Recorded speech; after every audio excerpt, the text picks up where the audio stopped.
Seperti yang kita tahu, pada masa ini Malaysia mempunyai kebebasan dalam melakukan apa jua budaya dan salah satunya adalah budaya Hinduism. Hinduism berasal daripada perkataan Greek yang membawa maksud kesenangan dan keseronokan. Contohnya seperti bermain judi, meminum arak, pergi ke pusat hiburan untuk berseronok dan melakukan pembaziran dengan membeli barangan yang mewah. Antara faktor utama berlakunya budaya Hinduism di Malaysia khususnya terhadap golongan belia ialah media massa. Golongan belia merupakan golongan yang paling terdedah terhadap pengaruh media massa. Mereka melihat banyak jenis budaya Hinduism yang dilakukan secara terang-terangan di media massa menyebabkan mereka ingin merasai sendiri budaya ini. Budaya Hinduism merupakan salah satu budaya yang bercanggah dengan ajaran agama Islam kerana ia mendekatkan diri kita dengan kemaksiatan. Oleh itu, budaya ini akan memberi impak yang sangat negatif kepada gambaran masyarakat Islam di Malaysia, khususnya terhadap golongan belia. Baiklah, seterusnya data isu dan permasalahan. Gejala hedonisme di Malaysia telah menjadi ideologi gaya hidup bebas, terutamanya remaja dan golongan belia setengah daripada masyarakat kita. Ia menyusup masuk secara halus tanpa kita sedari. Berdasarkan pengajian, budaya hedonisme ini sebenarnya telah bertapak di Malaysia sejak era 60-an lagi, tetapi dalam skala yang sangat kecil. Namun dari era joget lambak dan rock and roll, ia berkembang secara senyap sehinggalah ke era muzik techno, jungle dan sebagainya. Seterusnya bangkit menjadi satu budaya utama yang boleh mengugat kesejahteraan masyarakat. Punca suburnya gejala hedonisme dalam masyarakat adalah dikatakan ia terhasil daripada akibat keruntuhan dan kurangnya keprihatinan dalam institusi kekeluargaan dan kejiranan. Ia bukan sahaja boleh terjadi dalam keluarga yang berantakan, tetapi juga dalam keluarga yang berjaya. Anak-anak muda merasakan tiada sokongan dan pemahaman dari keluarga terhadap jiwa dan trend dunia mereka.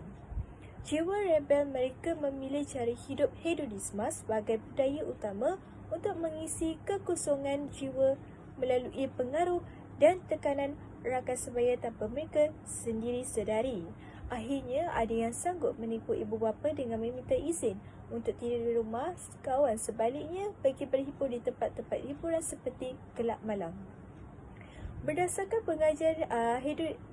sejarah hedonisme di Malaysia, kaji selidik melalui kesemua mendapati pengaruh utama hedonisme ini sebenarnya timbul dari pengaruh kehidupan keluarga mereka sendiri. Terdapat 30% maklumat yang diperoleh berdasarkan kaji selidik menyatakan mereka sebenarnya terdorong melalui budaya dan gaya hidup ibu bapa dan datuk nenek mereka sendiri. Manakala 70% lagi terikut dengan pengaruh rakan sebaya dan golongan 30% daripada 70% tersebut cenderung dan sentiasa teruja dengan hiburan yang melampau. Seterusnya adalah analisis data dan perbincangan. Bahagian ini membincangkan dapatan kajian yang kami telah jalankan. Hasil dapatan kajian dibahagikan kepada dua bahagian, iaitu analisis demografi responden dan analisis isu dan permasalahan. Seramai 56 orang telah mengisi borang sebagai responden kami dan jantina responden yang terlibat dalam soal selidik ini ialah seramai 13 orang lelaki manakala seramai 43 orang perempuan. Carta yang kedua menjelaskan bahawa responden berada di kalangan umur 15 hingga 25 tahun, iaitu seramai 54 orang responden. Seterusnya diikuti responden berumur 25 hingga 35 tahun seramai 2 orang. Seterusnya carta menunjukkan agama responden. Seramai 55 orang responden merupakan penganut agama Islam dan 1 orang responden adalah penganut agama Kristian. Penganut agama lain sering memandang seram terhadap ajaran Islam. Diikuti dengan 3 orang responden sangat bersetuju dengan pernyataan berikut. Seramai 22 orang responden tidak pasti dengan pernyataan yang diberikan, diikuti dengan 15 orang responden setuju dengan dialog harmoni yang dianjurkan oleh agama Islam, manakala 18 orang responden sangat bersetuju dengan pernyataan berikut.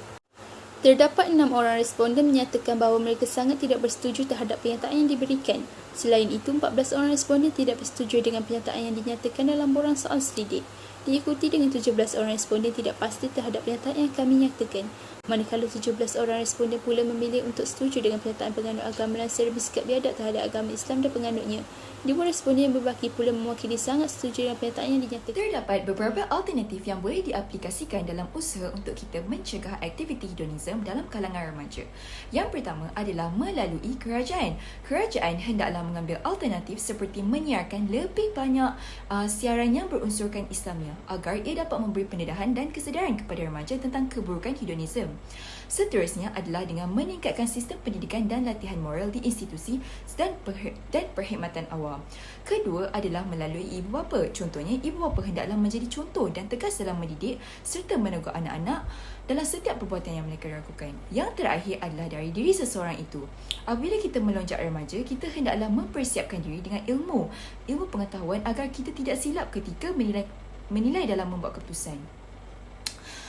Kesimpulannya, gejala hedonisme ini tidak bolehlah dipandang remeh oleh masyarakat sekeliling kerana ia bukan sahaja akan merosakkan diri sendiri seseorang itu, ia juga akan merosakkan sosioekonomi negara. Oleh itu, marilah kita bersama-sama membanteras gejala ini.